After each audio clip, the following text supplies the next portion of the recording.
Want to turn on Play Store's dark mode, but can't find the option? No worries. In this video, I'll show you step-by-step how to change Play Store's theme to dark. So, let's start the video. Let's go! First, connect your phone to the internet and open the Play Store. Next, tap on the profile icon in the top right corner. Then, click on the Settings option. Now, go to the General section. Here, you'll find the Theme option tab on it. Select Dark Mode. That's it! Your Play Store is now in dark mode. And that's it. Super easy, right?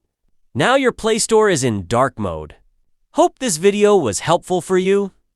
If you found it useful, don't forget to like. And for more helpful tips, subscribe to the channel. See you in the next video. Till then, take care.